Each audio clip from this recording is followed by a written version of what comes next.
जय हिंद। आप सभी का स्वागत है आपके अपने YouTube channel belong to teaching centre में। तो आज हम लोग उपस्थित है इस सप्ताह के भौतिक विज्ञान के पहले क्लास में। Welcome to all guys in your physics classes. आज हम लोग चर्चा करेंगे अपने इस चैप्टर में। हम लोग पढ़ रहे हैं विद्युत धारा यानी चैप्टर 4 यानी इलेक्ट्रिक करेंट। इसमें आप लोगों को मैंने बताया था कि इलेक्ट्रिक करेंट क्या होता है, धन आवेश ऋण आवेश यानी positive charge and negative charge. उसके बाद आप लोगों को बताया था इलेक्ट्रिक पोटेंशियल। इलेक्ट्रिक पोटेंशियल में हम लोगों ने दो इक्वेशन अभी तक तय किए थे, दो इक्वेशन सिद्ध किए थे कि विद्युत विभव क्या होता है और उसके कौन कौन से सूत्र होते हैं, यानी विद्युत विभव का कौन कौन सा फॉर्मूला निकलता है। अब चलिए जब हम इस टॉपिक में आगे बढ़ते हैं, इस चैप्टर में आगे बढ़ते हैं, तो हमारा अगला जो टॉपिक है वो है इलेक्ट्रिक पोटेंशियल एनर्जी यानी विद्युत स्थितिज ऊर्जा। जब हम कोई कार्य करते हैं, कोई भी इंसान जब कार्य करता है तो उसके ऊर्जा में हानि होती है। वो क्या होता है, उसके ऊर्जा में हानि होती है। हम कोई भी कार्य करते हैं तो आपको लगता होगा कि अब थकान हो रही है। तो थकान होने से क्या होता है, हमारे ऊर्जा का जब लॉस होता है तो हमें लगता है कि हम थक रहे हैं, हमारी थकान हो रही है। उसी प्रकार कोई भी कार्य करने पे कोई मनुष्य जब कार्य करता है तो उसके ऊर्जा की हानि होती है। वो ऊर्जा कहाँ चला जाता है, जो काम हम लोग करते हैं उसमें समाहित हो जाता है। ऊर्जा संरक्षण के सिद्धांत से ऊर्जा नहीं तो नष्ट होती है और ना ही उसका निर्माण होता है, लेकिन वो स्थानांतरित होते रहती है, वो एक जगह से दूसरे जगह तक जाती है। यानी जब कोई हम लोग कार्य करते हैं तो हमारी ऊर्जा नष्ट जब होती है तो वो उस कार्य में क्या होती है, स्थित हो जाती है। इसी को हम लोग कहते हैं कि स्थितिज ऊर्जा। यानी स्थितिज ऊर्जा पोटेंशियल एनर्जी जो है वो क्या होती है, कन्वर्ट होती है एक से दूसरे में। जब हम कोई कार्य करते हैं, हमें थकान होती है, हमारी ऊर्जा का ह्रास होता है, तो हमारी ऊर्जा जो होती है वो जाकर हमारे कार्य में जो कार्य कर रहे हैं उसमें जाकर स्थितिज हो जाती है, पोटेंशियल हो जाती है। उसी प्रकार हमने, आपको याद होगा कि एक फिगर बनाया था जिसमें आप लोग देखे होंगे कि एक जगह O बिंदु था, एक P था, जिस पे Q आवेश को अनंत से लाया जाता था। तो सीधी बात हम जब करेंगे विद्युत स्थितिज ऊर्जा के यानी इलेक्ट्रिक पोटेंशियल एनर्जी के बारे में, तो जब व्यक्ति कार्य करता है तो उसकी ऊर्जा में हानि होती है। ऊर्जा संरक्षण के सिद्धांत से यह ऊर्जा आवेशों यानी बड़े Q तथा छोटे Q, capital Q and small Q के निकाय में स्थितिज ऊर्जा के रूप में संचित हो जाती है, जिसे हम विद्युत स्थितिज ऊर्जा यानी इलेक्ट्रिक पोटेंशियल एनर्जी कहते हैं। अतः जब Q को अनंत से बिंदु P तक लाया जाता है तो निकाय में विद्युत स्थितिज ऊर्जा की जो वृद्धि होती है वो होता है कार्य बराबर आवेश गुणे विभव। स्थितिज ऊर्जा क्या हो जाती है, कार्य बराबर आवेश गुणे विभव, समीकरण 3। तो चलिए फटाफट हम लोग चलते हैं अपने बोर्ड की ओर और समझने की इसको कोशिश करते हैं।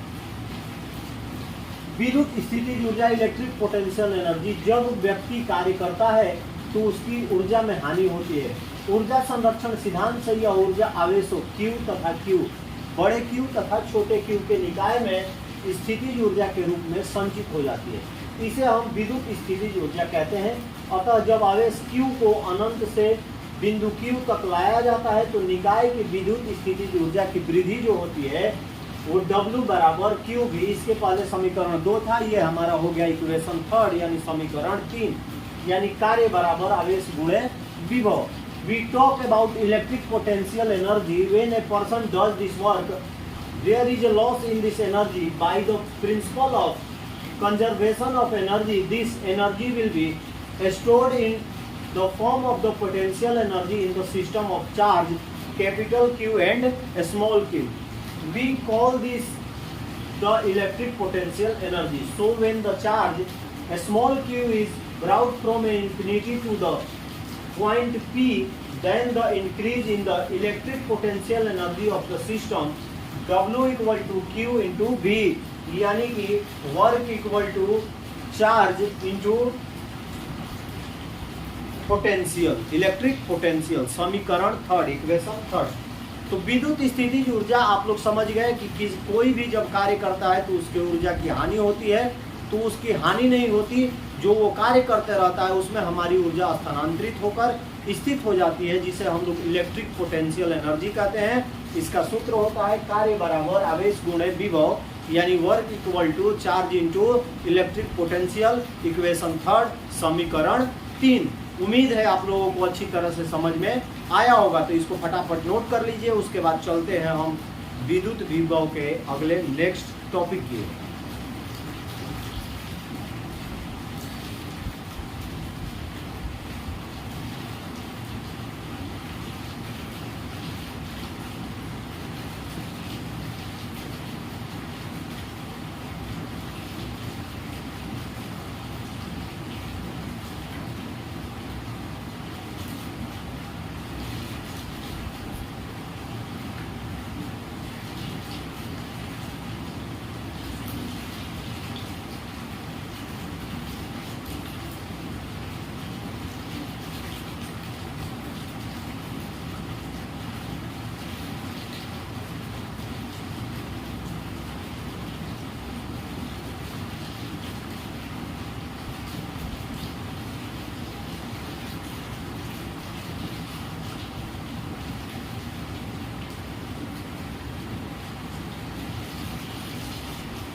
जैसा कि आप लोगों को पता है कि हम लोग पढ़ रहे हैं विद्युत धारा, और इसमें हमारा टॉपिक चल रहा है विद्युत विभव यानी इलेक्ट्रिक पोटेंशियल, जिसमें अभी हम लोगों ने अपना इक्वेशन 3 प्राप्त किया, यानी पोटेंशियल एनर्जी के बारे में जाना और किस प्रकार से उसका इक्वेशन निकलता है उसको हम लोगों ने निकाला।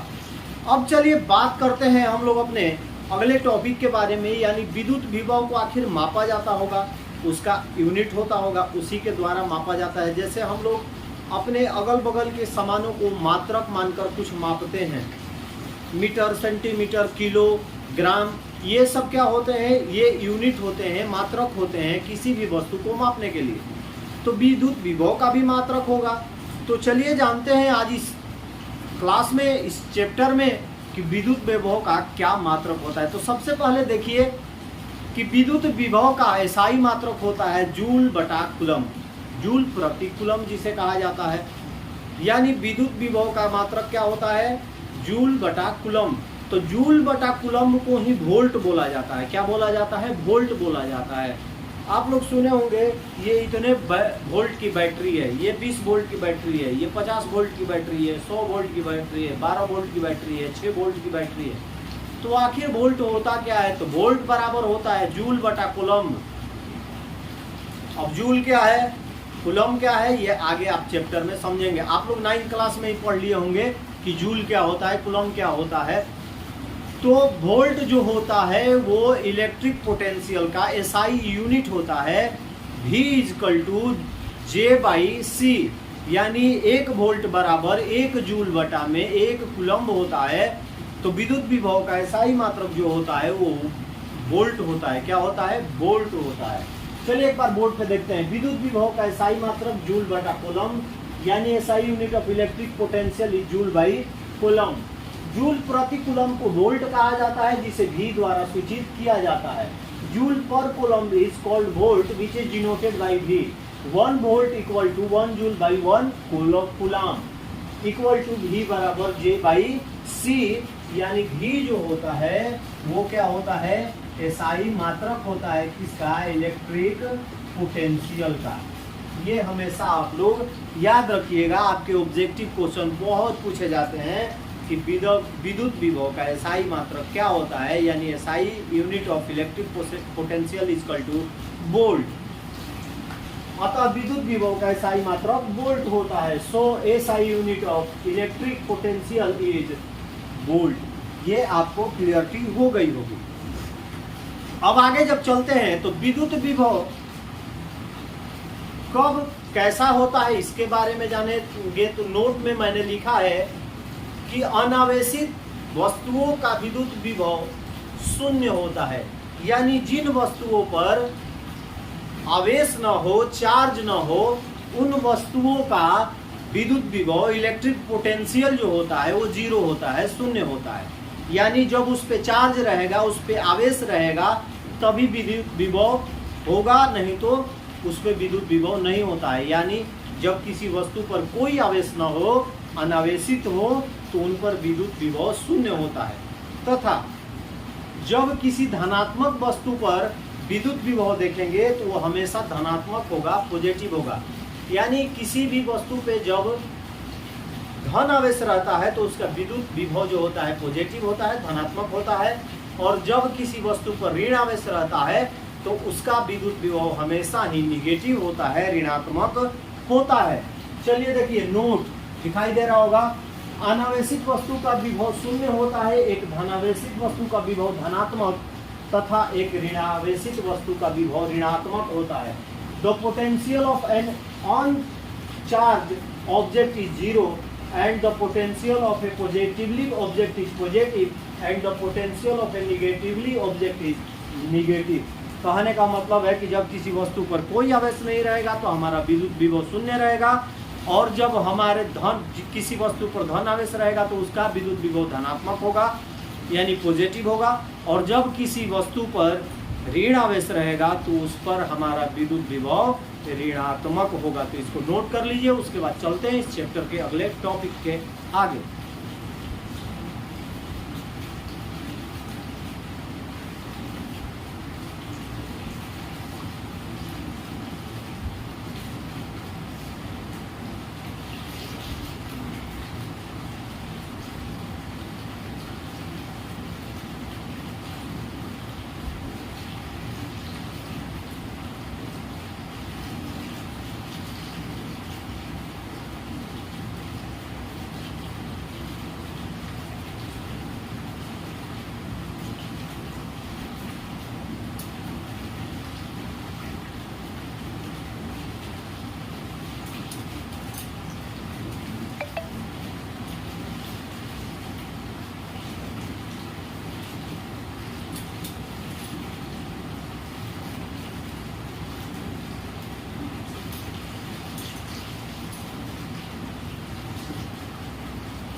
चलिए हम इस चैप्टर के आगे चलते हैं, तो अगले टॉपिक पे पहुंचते हैं। तो हमारा अगला टॉपिक होता है विभवांतर यानी पोटेंशियल डिफरेंस। हम विभवांतर के बारे में पढ़ेंगे और समझेंगे कि आखिर विभवांतर होता क्या है। सपोज दैट, मान के चलते हैं कि यहाँ कोई क्यू आवेश और यहाँ पे कोई एक स्मॉल है, एक कैपिटल है, एक पे प्लस है, एक पे माइनस। इन दोनों को हमको लाना है किसी बिंदु ए पर।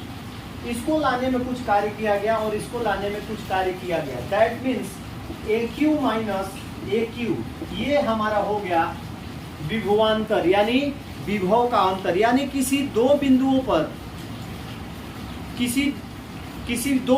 पर किन्हीं दो आवेशों को एक जगह लाने में कार्य का जो अंतर होता है उसी को हम लोग पोटेंशियल डिफरेंस कहते हैं। दैट मीन्स हम कहते हैं कि ये हमारा विभवांतर है।